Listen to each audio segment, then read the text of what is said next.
The Butterfly Effect by Nikayla Sarai. Chapter 22. Why Dare to Hope? Thomas fell to his knees in the middle of the time stream, shuddering as he fought against the wave of emotion threatening to overwhelm him as the current buffeted him from all sides. He'd been a fool.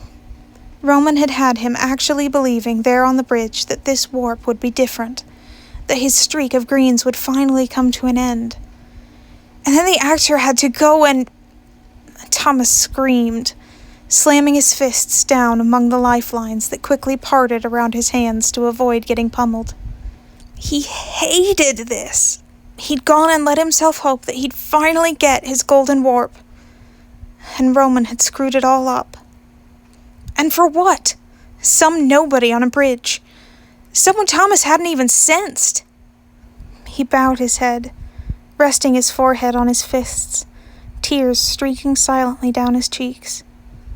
He should have sensed the boy on the bridge. Hadn't he deliberately pulled up the nearby lifelines to find the individual Roman wanted to help? Hadn't he looked to see which lives would intersect with Roman's, so Thomas could be prepared for the one the actor would choose to help? He growled, banging his fists in frustration. But how could you prepare for an interaction when it had never happened in the first place? Roman's nerves made all too much sense now, not knowing how it would end. It was because he didn't even know the boy. Why?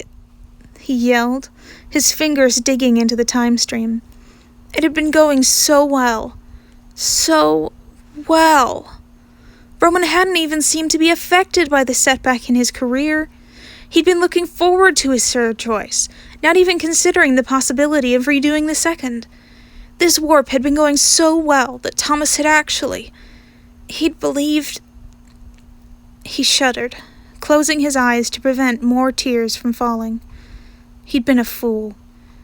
Perhaps if it had been some other time genie involved, Roman would have been able to pull the boy back onto the bridge before the railing broke. He would have completed the warp and kept the new timeline. That time genie would have received a golden mark next to their name. But Roman had picked up Thomas's pocket watch. Roman had chosen to warp with him, and ended up cursed to fail by default. His shoulders slumped, a soft moan of despair escaping him. Hadn't he known from the start that this warp would end in green? It was his fault. Roman would now have to choose to undo all the good he'd done, forego the success of his first two choices in order to avoid living his life as a mute. If Roman had warped with any other time genie, one not cursed to only ever have greens, this could have been different. Roman could have succeeded, if only. Thomas lifted his head, chest aching as he pulled up Roman's nearly beige lifeline, along with Patton and Logan's vibrant red ones.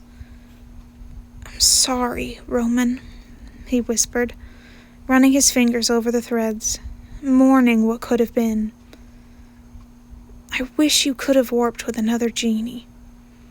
Warped with Talon, Joan, or even Kenny. Anyone but him. Anyone."